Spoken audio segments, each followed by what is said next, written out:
विशेष कार्यक्रम में आज आप सुनेंगे साहित्य और शिक्षा के क्षेत्र में उल्लेखनीय योगदान के लिए वर्ष 2026 में पद्मश्री से सम्मानित मंगला कपूर से खास बातचीत। वार्ताकार हैं आकाशवाणी प्रतिनिधि मनीष सिंह।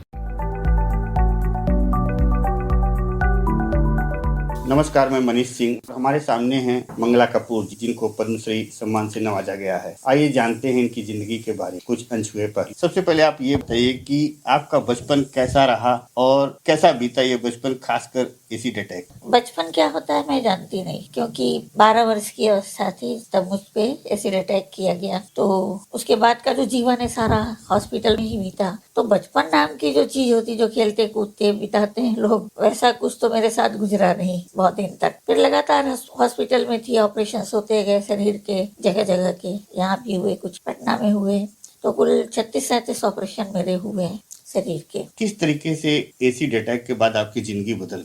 ऐसा है, एसिड अटैक के बाद तो ऐसा ही नहीं था कि शायद जी पाऊंगी, लेकिन पहले तो जीने के लिए संघर्ष करना पड़ा। जब जी गई थी तो फिर परिवार वालों की मेहनत, माता पिता का पूरा सहयोग, और ठीक होते होते ही मुझे बहुत समय लग गया। उसके बाद बाहर निकलना या समाज में उठना बैठना, सामाजिक, शारीरिक, आर्थिक, मानसिक, हर तरह से मैं तो टूट ही गई थी। पूरा परिवार डिस्टर्ब था। तो वो यात्रा बड़ी दुखद रही और बहुत संघर्ष भरी रही। उसको छोटे में बयान करना बड़ा मुश्किल है कि थोड़े से मैं कुछ बता दूं। जी, कौन सी ऐसी शक्ति थी, कौन सी ऐसी हिम्मत थी कि आपने फिर से सरवाइव किया? कौन सी वो शक्ति थी? देखिए, पारिवारिक जो परिवेश हमारा रहा है वो आध्यात्मिक रहा है ज्यादा। और शक्ति की बात तक देखिए, छोटी बच्ची में यंग हो रही थी, उस समय तक इतनी कोई शक्ति तो अंदर आती नहीं है। पढ़ने लिखने की उम्र में तो मैं बेड पे पड़ गई, और जब बेड पे पड़ गई तो ये जरूर है कि मुझे बचाने का, उठ खड़ा करने का श्रेय मेरे माता पिता को जाता है। तो जब मैं ठीक हुई, घर में बैठी, तो मेरे पिताजी को हमेशा ही चिंता रहती थी कि बच तो गई है, लेकिन जीवन कैसे होगा, जीवन कैसे चलेगा। पढ़ना लिखना भी छूट ही गया था उसकी वजह से। तो वो बराबर प्रेरित करते रहे कि मतलब बेटा तुम्हें कुछ करना है, फिर से पढ़ाई चालू करो। और मेरा संगीत में बचपन से बहुत रुचि रही, तो उनको ये लगा कि ना वो संगीत ही सिखाए ताकि इसका मन भी उसमें उलझा रहे और कुछ कर सके उसमें। तो उन्होंने म्यूजिक स्कूल में मुझे डलवा दिया था। फिर वहाँ मैंने संगीत सीखना शुरू किया। फिर बीएचयू में मेरा एडमिशन हुआ, तो वहाँ से भी मुझे म्यूज और पीएचडी तक की पढ़ाई मैंने बीएचयू से की। और बराबर स्टेज प्रोग्राम फिर मैं करने लगी, जहाँ मुझे काफी मान सम्मान मिला। मुझे मेरी आवाज को लोगों ने हाथों हाथ लिया। मुझे काशी की लता का सम्मान भी मिला है। तो इस तरह करके वो यात्रा वैसे शुरू हुई। और खैर फिर बीएचयू में मुझे नौकरी मिल गई और फिर वहाँ अध्यापन का कार्य मैंने शुरू किया। फिर मैं लेक्चरर के पद पे हुई थी, फिर रीडर, प्रोफेसर तक की जर्नी मैंने वहाँ प्रोफेसर बनी, हेड जर्नी की। तो क्या एक्सपीरियंस रहा, क्या अनुभव लगा बीएचयू में शिक्षक के दौरान आपको? बीएचयू ने तो मुझे बहुत प्रेम दिया। मीन्स जब मैं सीख रही थी, मेरे गुरुजनों का बहुत आशीर्वाद था। वो मुझे बराबर प्रेरित करते रहते थे आगे बढ़ने। उन लोगों से भी बहुत स्नेह मिला कि नहीं मंगला बहुत अच्छा गाती है, तो तुम्हें तो कहीं ना कहीं अच्छी जगह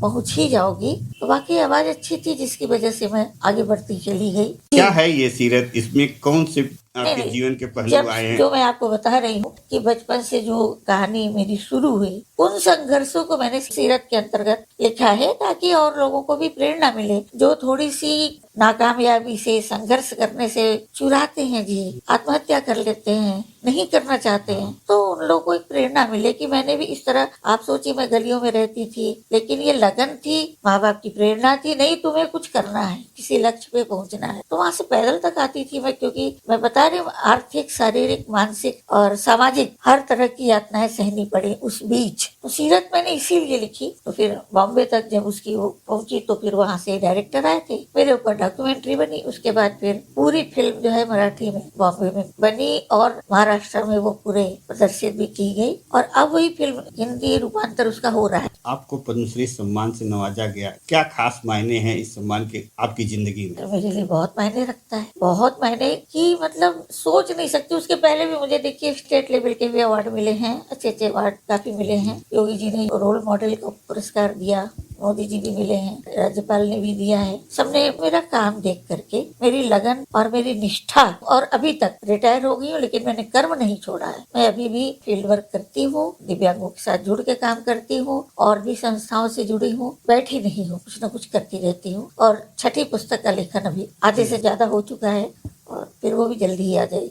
शारीरिक रूप से चुनौतियों का सामना करने वाले लोगों के लिए कौन सा संदेश देना चाहेंगे? देखिए, शरीर बहुत मायने नहीं रखता। मैंने अच्छे अच्छे लोगों को देखा है, एक उम्र के बाद एक विकृति सभी की चेहरे पर आ जाती है, फिर वो चार्म नहीं रह जाता है। तो जो उम्र के साथ साथ बढ़ना ही है ना, बाद में बहुत खूबसूरती नहीं रह जाती है। तो शरीर, ये तो चमड़ा है ना, ये खत्म हो जाएगा, जल जाएगा, लेकिन आपका कर्म जो है वो हमेशा जीवित रहेगा। लेकिन मेरे साथ विशेष इसलिए था कि मेरे ऊपर एसिड अटैक से मेरी नाक गल के निकल गई, कान खराब हो गया, चेहरा विकृत हो गया। तो ये विशेष रूप से जो विकृति आई, जो कि बचपन से ही शुरू हो गई, तो समाज ने भी उसको, पहले बताया तो आपको, मुझे संबोधन मिलते थे, नाक कट्टी जा रही है, देखो इसका मुंह कैसा है, और तो ये भी मुझे संबोधन सहना पड़ा। उस समय मैं नील थी, मेरे पास कुछ था नहीं, लेकिन इतनी उम्र बीतने के बाद ये समझ में आया कि आपके अंदर की जो खूबसूरती है, यानी आपके अंदर कोई विशेष बात है, आपने किसी फील्ड में कुछ विशेष अलग हटके किया है, तो उसको दुनिया सम्मान से देखती है और देखती रहेगी, क्यों नहीं देखेगी। कर्म लेकिन अच्छा करते रह। तो बस यही कहना चाहूंगी कि देखिए, अपनी जो इच्छा शक्ति है, अपना जो विल पावर है, क्षति हो गई कहीं से कोई बात नहीं है, लेकिन आपके अंदर की जो प्रतिभा है उसको कोई नहीं जला सकता। बिल्कुल,